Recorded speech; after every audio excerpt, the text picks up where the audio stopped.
I'm now the proud owner, of 2 titanium hips. So Proud owner of 2 titanium hips. this is a big step for me. It is a big step, but you did it in bare feet. That's impressive. Welcome.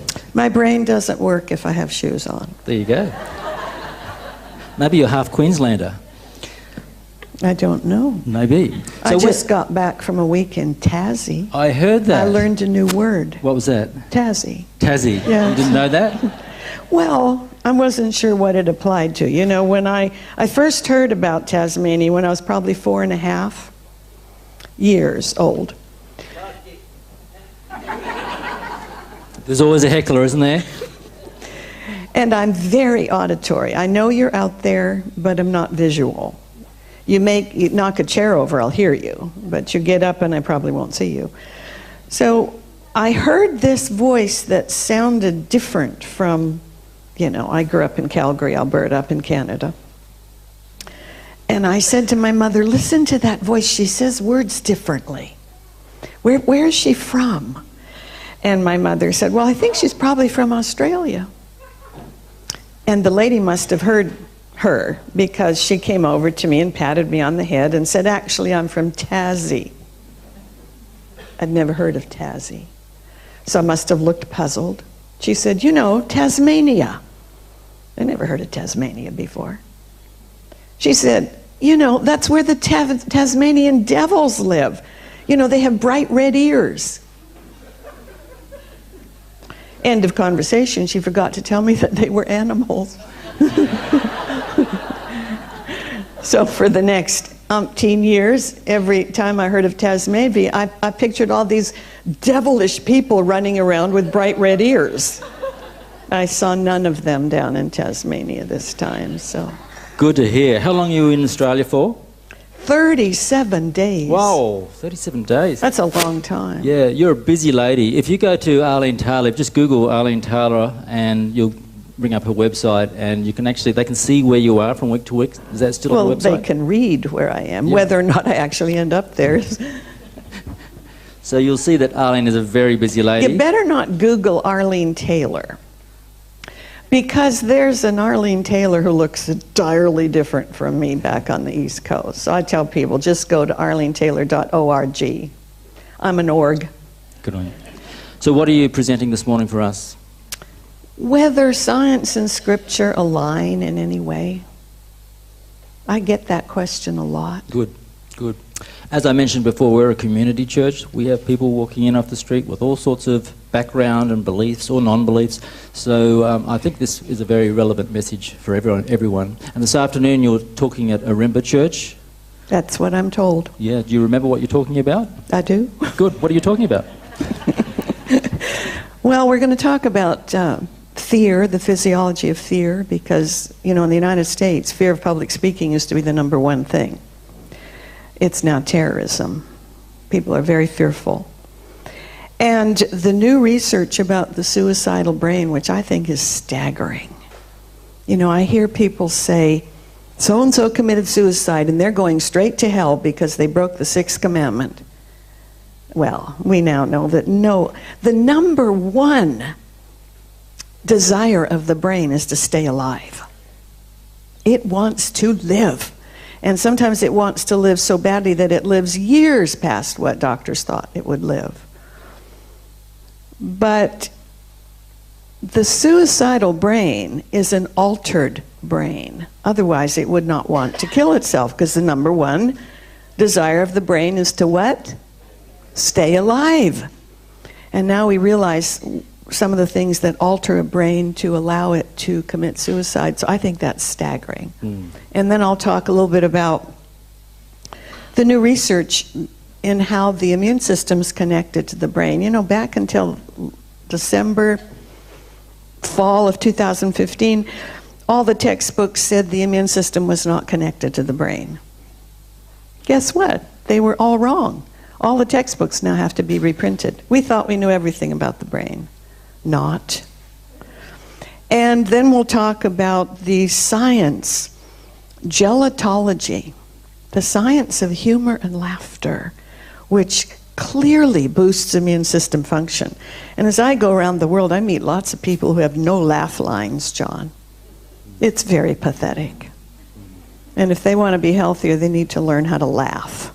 So we're going to talk about some of that. Very good. The floor is yours. We'll hand over to you. Thank you. Thank you. It is fun to be back here again. I do enjoy coming to Australia. This is my 13th lecture tour. I started when I was 10. I think I felt so comfortable the first time I came here because Canada and Australia were part of the British Empire. And aside from the fact that you have this unpronounceable accent, which I have tried to pick up, all these times and nothing happens. Do you remember when I was here last time, some very kind gentleman said he was going to teach me how to say the word Australia? Because he said I didn't know how to pronounce it. So I worked really, really hard. And when I got up to speak in the afternoon, I said, how does this sound? Australia. He came up to me and he says, you got to have a lot more practice. So I've given up. All right. It's working. Thank you, gentlemen. It takes a village to do this. Somebody's got to help me up onto the stage, and somebody has to get my mic working and show me how to use this, and you guys do a good job. The problem is, you see, that they can shut me off anytime they want. That's the problem. And that happened to me one time, not in this country. I was speaking, and all of a sudden there was no sound. I shook my mic, turned it on and off, no sound. Finally, I looked back there and I said, hello, there's no sound. And he goes, I know, I don't like what you just said. So we've got young people back there that are a little more kind. So we'll see how it goes. All right. Thomas Alva Edison. He thought the brain was so important that the only reason we have a body is to carry the brain around. And probably he was right, because a healthy body without a brain is going to get you into a lot of trouble. And even though you have bodily problems, if your brain is working well, you can be in a wheelchair, you can be in a bed, and you can accomplish all kinds of things. We know that your brain will only do what it thinks it can do. How does it know what it can do? That was a question. How does it know what it can do? You tell it exactly.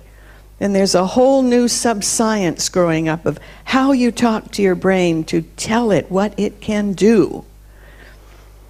As Henry Ford said, the Henry Ford of the Ford cars, if you think you can, or you think you can't, you're right. So it's really exciting to watch this new research. And I'm delighted that I'm still vertical. Every day above ground is a great day. And that I'm learning some of this new research that I can share with you, because I love it. I know you can't tell. So as I travel around the world, and this year besides Australia, I've been to Manila, going to India, going to Cuba, going to Singapore. And the question I often get is, do science and scripture align? Some people think they're two separate, entities and they don't match. Well, I love that question because it put me on a new research path. Because I wanted to find ways in which scripture and science align. So I'm going to share some of that with you today. This is my brain's opinion. If it's just my brain's opinion, I'll tell you. Otherwise, it's research. My brain's opinion is this. Scripture gives us admonition about how to live healthier, how to live longer, how to live more successfully, how to have better relationships with each other. It has nothing to do with religion. You do understand that. Scripture is scripture. It's the #1 selling book in the world and has been for decades. Some people choose to align with a religion and hone their spirituality, some don't. So my opinion is that Scripture gives us information to help us live more successfully. But now that we've got brain function information, the science of brain function, that tells us the reasons for the admonition. And I like to know the reasons. For me personally, if you can tell me the reason for something and how it's going to benefit me, especially my brain, how I can stay healthier and younger for longer, if you can give me that reason, I'm much more likely to keep doing the things that admonition says will be helpful. It's not that I can't do something when I don't have the reason, but the reason makes more sense and helps me to continue that. So I'm going to give you a few examples. We're going to talk a lot more about this afternoon. But there's a scripture that says, a happy heart is good medicine, and a cheerful mind works healing. Research is just burgeoning in the United States about how this works. Happiness, humor, laughter is very good for the immune system, as I mentioned when John and I were chatting. Well, I guess I did most of the chatting, but when he was up here. Here are some of the things that mirthful laughter does. We're not talking about angry laughter, sarcastic laughter, mirthful laughter. Reduces stress hormones that suppress the immune system. That's huge. Because together your brain and immune system are the most amazing healing system on the planet. And what strengthens one strengthens the other. We didn't know how that happened until we got the new research that we'll talk about this afternoon. Mirthful laughter increases levels of immune globulins. They fight against any type of virus. And flu is a virus, cancer is a virus, and so on. Laughter helps you think better. I wish I'd had a teacher in any school that knew that. You know, education in Canada was serious business. You came to school, you sat down, you shut up, you did your work, you know, you were still, and you never laughed. Well, except for little Arlene. Life is just funny. You know, if you can laugh at yourself, you carry around with you a complete array of opportunities to laugh. It's just very funny. When you are stressed, if you notice on that screen, and oh, it's going to make it. You see these little bridges here that connect the two hemispheres? You know, your brain's about the size of your two fists. It's pulled apart slightly, and there's all these bridges. The corpus callosum's the largest one. When you are under stress and you don't know how to manage it or can't for some reason, imagine that you just put roadblocks on those bridges. And then the right hemisphere can't talk to the left hemisphere, and that's really unhelpful. When you laugh mirthfully, all those roadblocks get taken away. Now we've got studies that show teachers who make provision for laughter in the schoolroom, who encourage it, who actually might tell a joke, their students not only enjoy school better, but they make better grades. Well, I didn't grow up that way. Late 1800s, you know. I knew every principal in every school I ever attended very, very well. And that's just the way it was. To my poor parents, embarrassment. They did not know that embarrassment is a choice. So laughter helps your memory work better. Not only do you learn, but you store it in short-term memory better. You move it to long-term memory more efficiently, and you can retrieve it. When you want to remember something, your hippocampus, your search engine, is able to retrieve it. It helps with something called deafferentation. That's a type of pain relief that's fascinating. You know, your leg might be in pain, But deafferentation means that that message never gets up to the brain, where the brain interprets it into pain. And lots of studies, people who've had lots of pain, the more they laugh, the less pain they feel. It doesn't last forever, but that's why you got to keep laughing. It improves digestion. It releases enzymes that help you avoid constipation.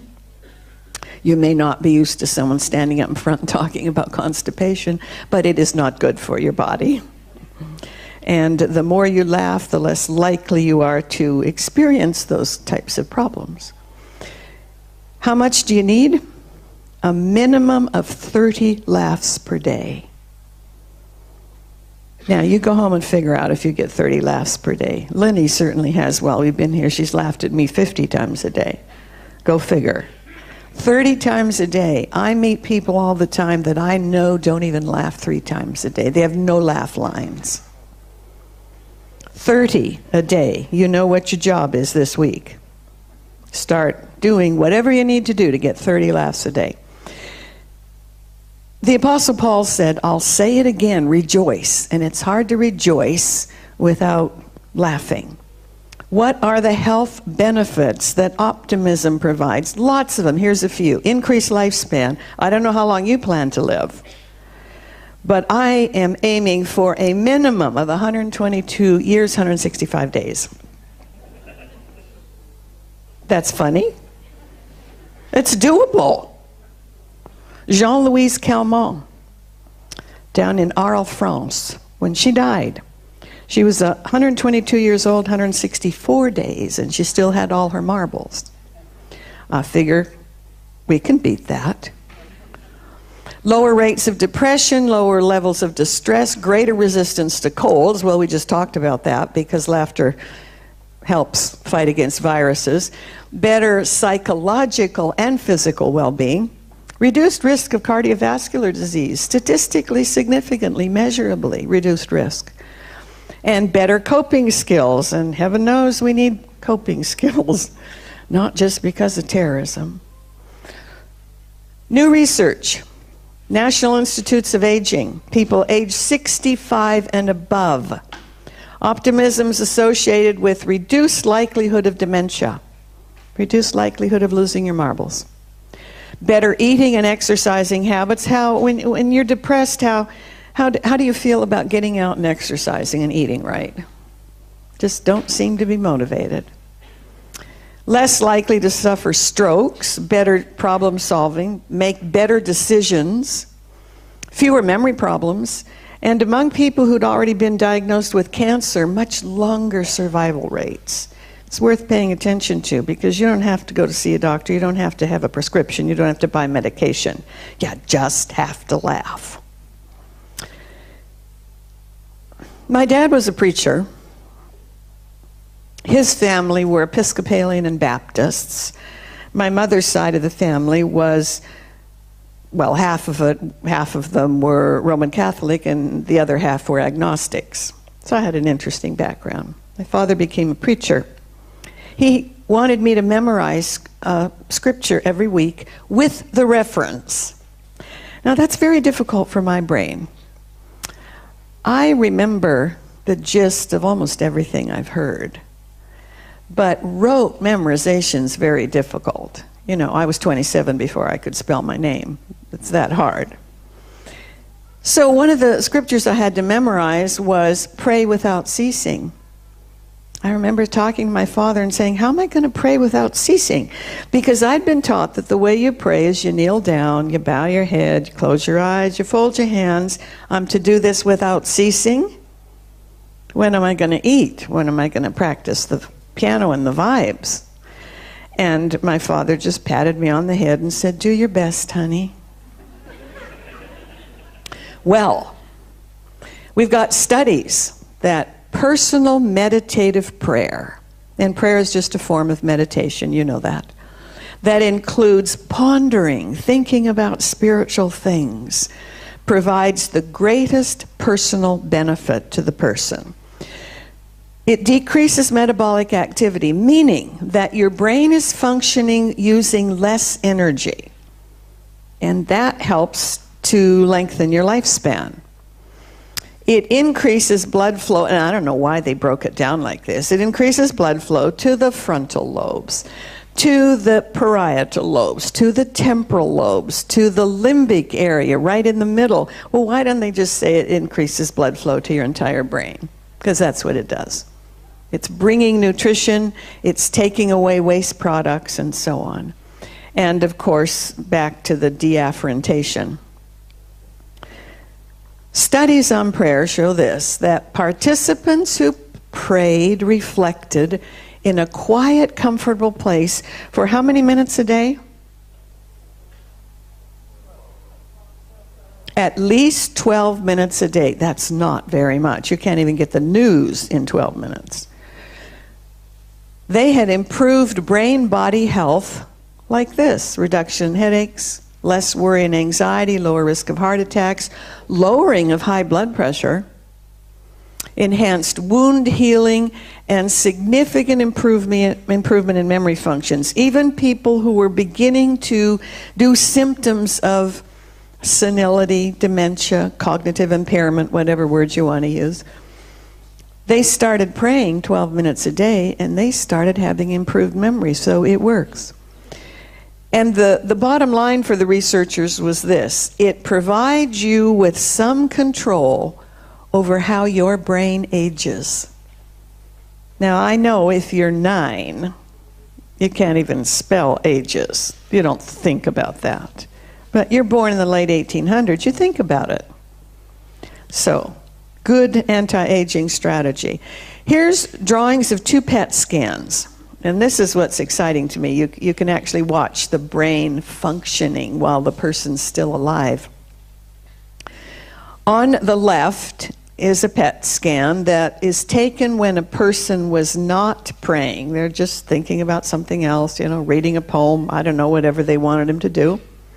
And the one on the right is a PET scan of the same person while that person was actually praying. And you'll notice some pretty significant differences. In this one, only the right frontal lobe, well, is it going to show up?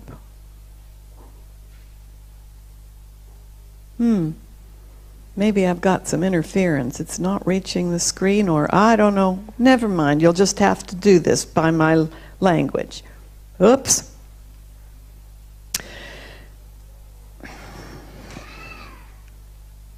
Let's try that. All right, on this left one, you see one little bright red area to the right. Do you notice that? That's the right frontal lobe.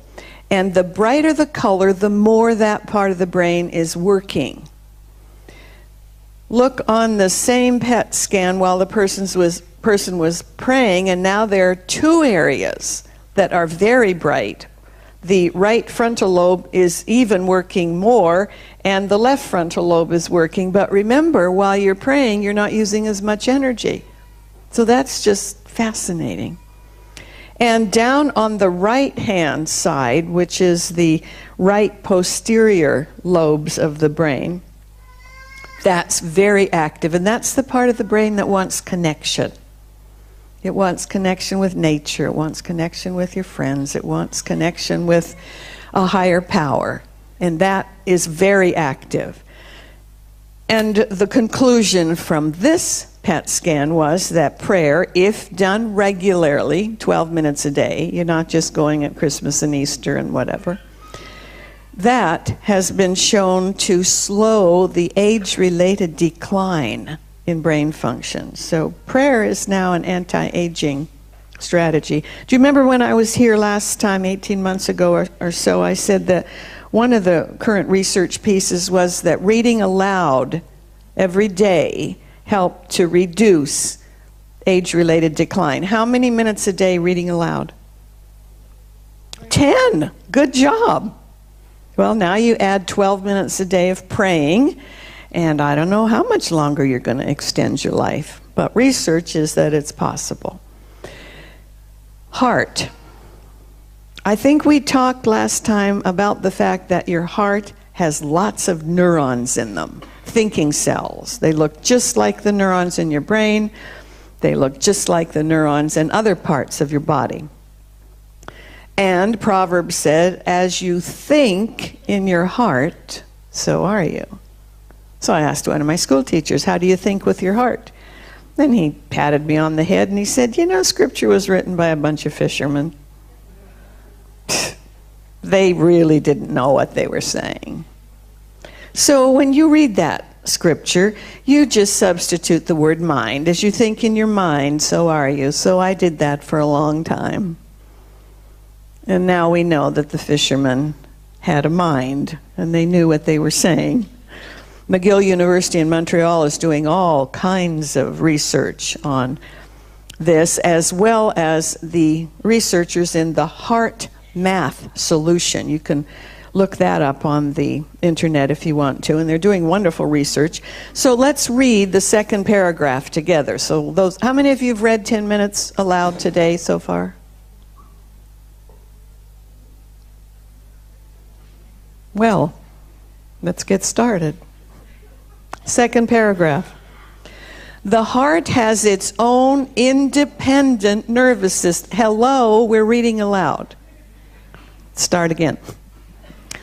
The heart has its own independent nervous system with at least 40,000 neurons, as many as are found in various subcortical sections of the brain. There is a two-way nervous system relay between the brain and the heart. Amazing. We didn't know that.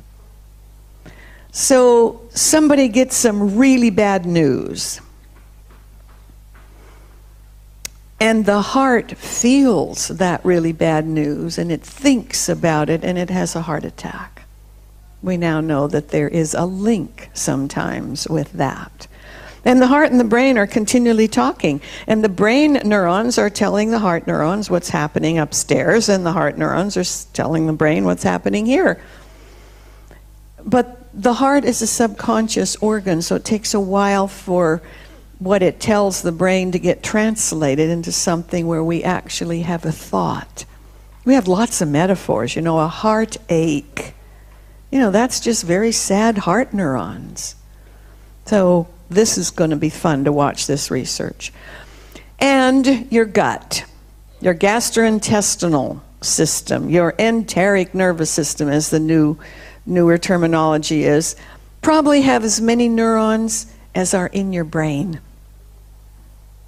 So no wonder when you get upset mentally, you often get GI symptoms, you know, cramps, flatus, diarrhea, constipation, don't want to eat, overeat. There is a close connection. They're now calling your enteric nervous system your second brain because it's got so many neurons. Look just like the neurons in your brain. Can't tell the difference when you look at them under electron microscope. And the neurons in your enteric nervous system use the same neurotransmitters that your brain does.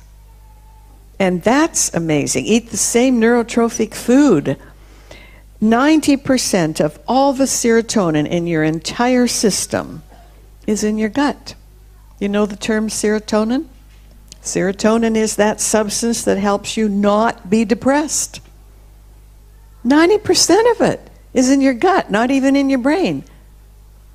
So depression partly can be now aligned with what's going on in your intestinal system, which you best pay attention what you're putting in there, because it doesn't like some things that get put into it. No wonder it gets depressed. And 50% of all the dopamine, you know the term dopamine. Dopamine is the substance that helps you feel better. And it is aligned with every addictive process we've ever studied. That's all addiction is. Ways to get a bolus of dopamine. And half of all the dopamine in your brain and body is in your gut. So you think with the neurons in your brain, your spinal cord, your nervous system, your heart, your gut, So it matters what you eat and drink, because garbage in, garbage out. It matters what you read, what you listen to, what you watch on movies and television, because if you watch a terrifying movie and you wake up in the middle of the night screaming, the only reason you do that is because your neurons are all upset thinking about what you just watched.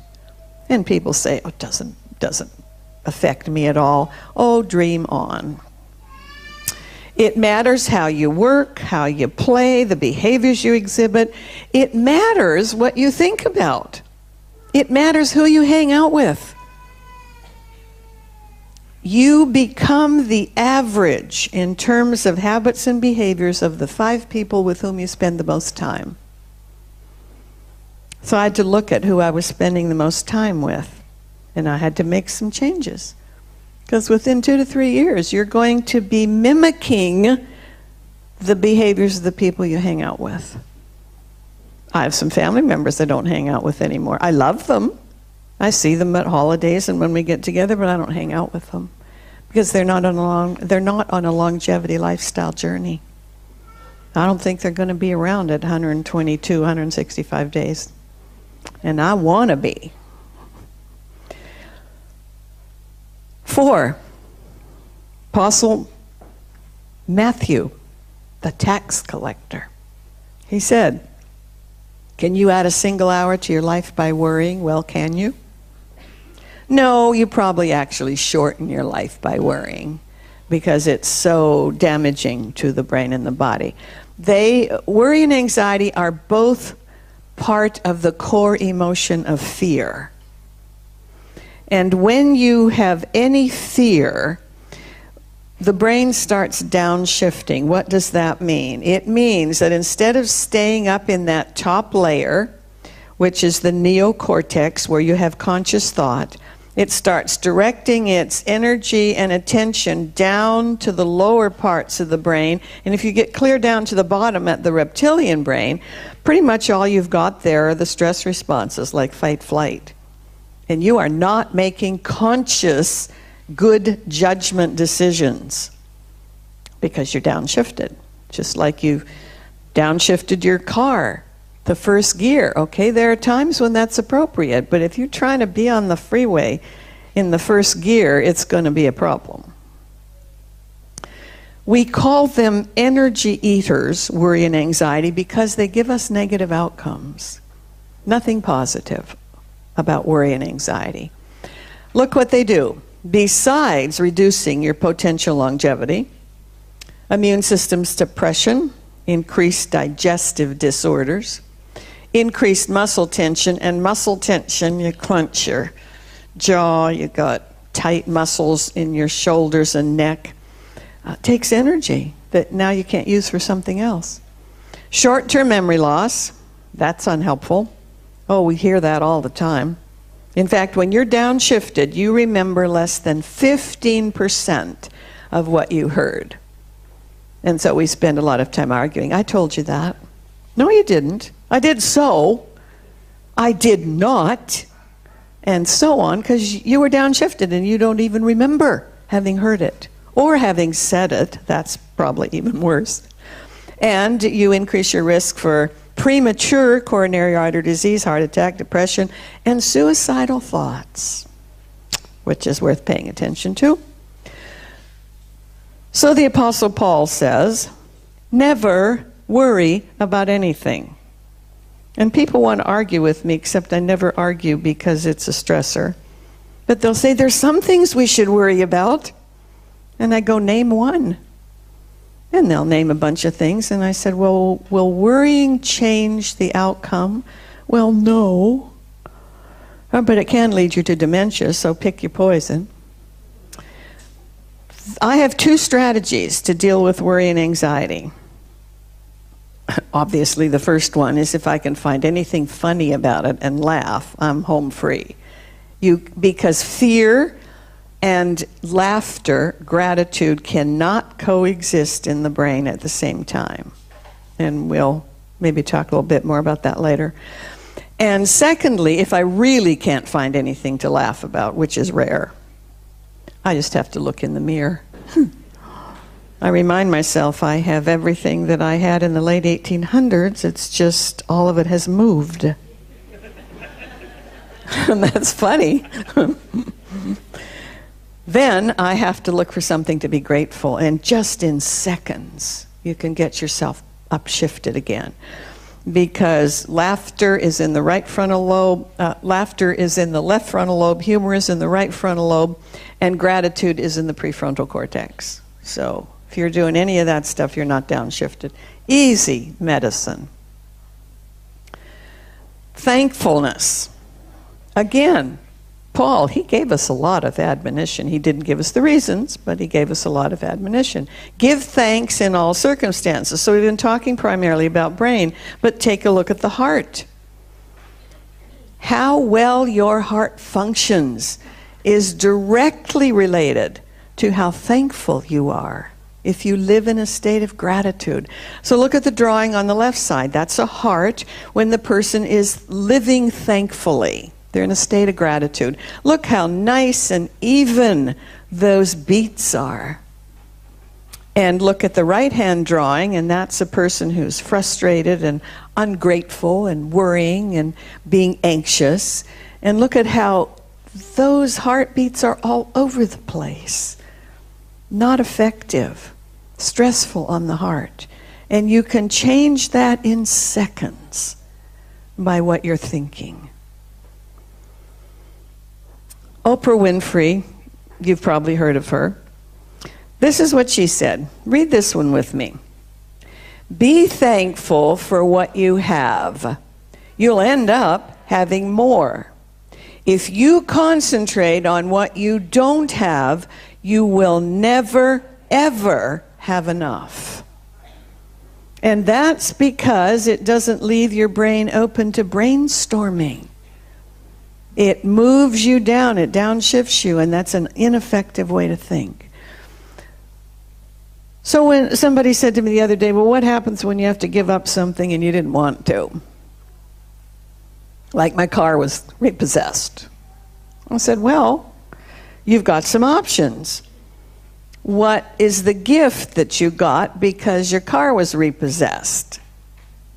Well, maybe first of all, you save hundreds of dollars a month in your lease because you didn't need to lease a Ferrari.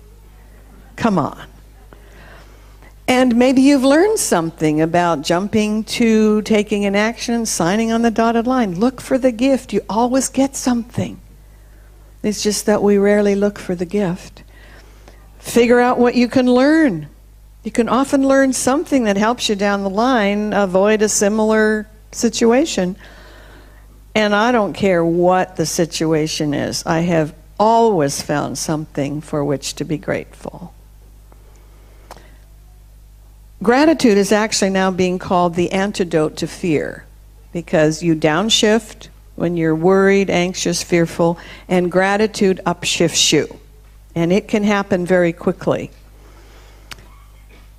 An attitude of gratitude, I kind of like that little phrase, promotes congruence. We saw it in terms of the heart patterns. Nice, even, congruent patterns. Congruence of staying up in the top part of the brain where there's conscious thought, and so on. So I now, the last thing I do at night, when I'm ready to fall asleep, and I tell my brain what it is doing, Arlene, you are falling asleep quickly and easily, and it happens. The last thing I think about is something for which to be grateful. And the first thing I think about in the morning is something for which to be grateful. And I'm pretty healthy. I think I'm healthier than I was 30 years ago, in spite of the fact I've got 2 titanium hips and set sensors off even before I get out of the car. 6, study to show yourself approved. Okay, I had trouble with what that meant.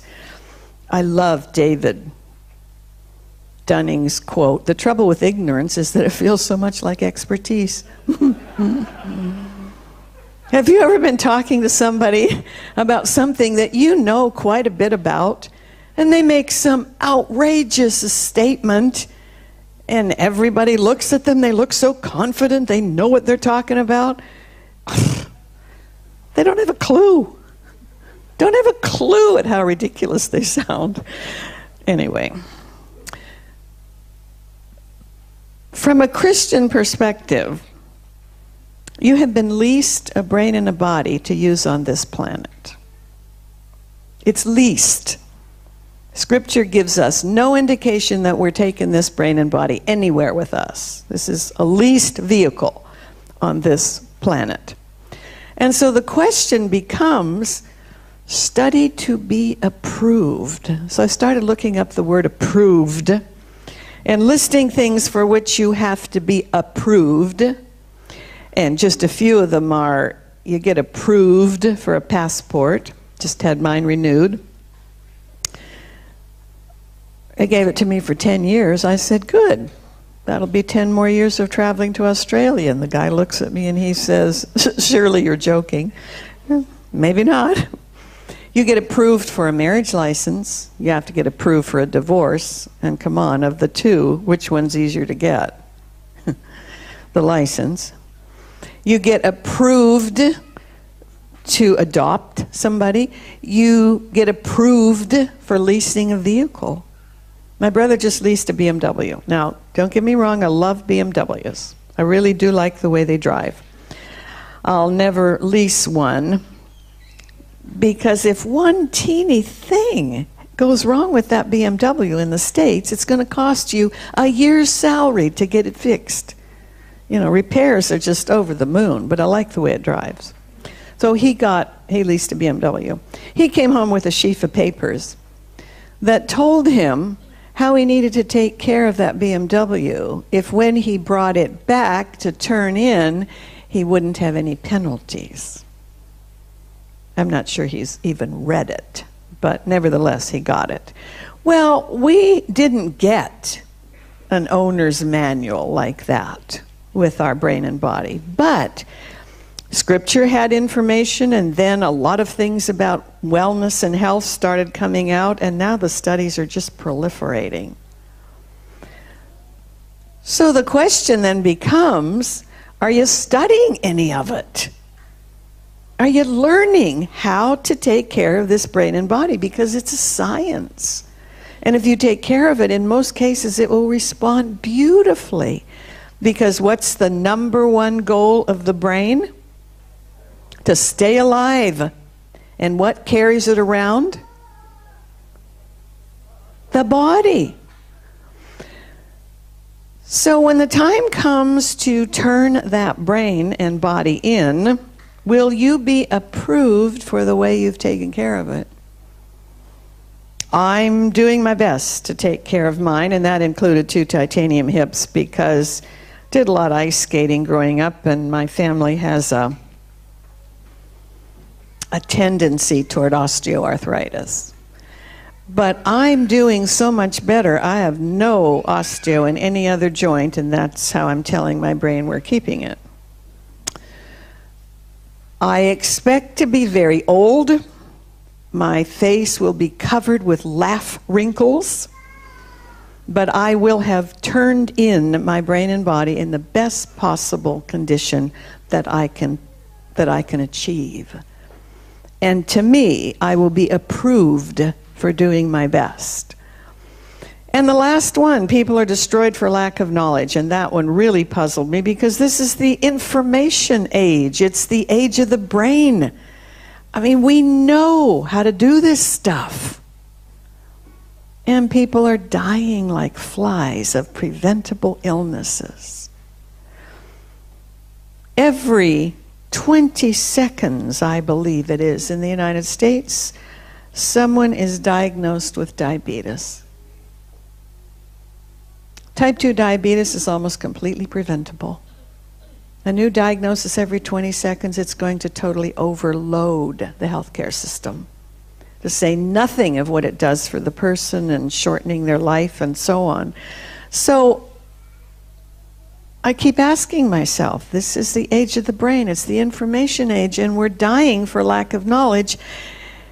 And then it flashed in my brain that information and knowledge are not the same thing. I like Dr. Lipton's quote. Dr. Lipton is arguably the most knowledgeable person on this planet about epigenetics, cellular memory. It's just, his research is phenomenal. He said, "Your perspective is always limited by how much you know." Now that seems like it would go without saying, but when you really think about that, it's limited. You only know what you know. Expand your knowledge and you'll transform your mind. Or it didn't say expand your database. It didn't say expand the information you have. It says expand your knowledge. So, did a little research about that. Their information and knowledge are linked, but they're very different concepts. So information is actually data or data. Which one do you use here? Data? I hear it all kinds of ways. So facts and figures and data from which what can be derived? Knowledge. So information and knowledge are not the same thing. So let's use the vehicle metaphor. If you've got the information, you've got the facts, you can look in the owner's manual and you can read how to take care of this vehicle, what you have to do to keep it in running order. That's information. But knowledge is entirely different. It's something that you develop an understanding of not only what you need to do, but you actually do it. You practically apply the information that you learn. And if you develop a longevity lifestyle program and you fall off the road, you get right back on. You're practically applying, doing what you have learned. So then you look at the vehicle metaphor, and it's way more than you know how to take care of it. You're actually doing it. You might even take driving lessons to increase your skill and reduce the potential of accidents. It's a doing something. It's not just a learning something. So people have the information, but they haven't turned it into knowledge, and they're not practically applying it and doing it every day for the rest of their lives. Which brings us to Socrates. And no, I didn't know him personally. Came back from Greece not too long ago, and I was lecturing at a university, and I said, when I was in Greece, I learned about Epictetus. First thing one of those freshmen said, "Did you get to meet him?"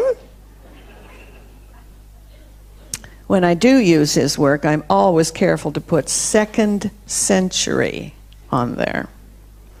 Well, Socrates was back then, and he said the unexamined life is not worth living. When I first heard that, I thought, he's wrong. But the more I think about it, I think he's probably talking about the whole package in terms of desirability and outcomes and happiness and health. And if you don't get the information, turn it into knowledge, and practically apply it, well, you're not going to have the kind of life that you could have had. And so maybe it's still worth it that you're alive, but in terms of the big picture, he thought it wasn't worth living. And then we come to Paul. I got to look up the dates when Paul and people like Epictetus and Socrates and so on lived, because Paul basically says the same thing. Examine yourselves. Pay attention. What do you know? What do you need to learn? Get busy. We're not here for a terribly long time. Because when you know better, you can do better. And I'm doing a lot better than I used to be. And I used to think I lived a pretty healthful life, but it's nothing like is happening now. So Scripture recommends behaviors for healthier, happier, longer life. But science is giving us the reason for that admonition. And for me, that's pretty exciting, because you tell me the reason, and I'm much more likely to be excited about doing it. So take another look at Scripture. You may be aligned with the church, you may not be, but Scripture is Scripture. And then start learning what current science is finding out and put the two together and compare them. I've got almost enough correlations to do another whole program on it because I think it's so much fun. So enjoy that because it will change your life.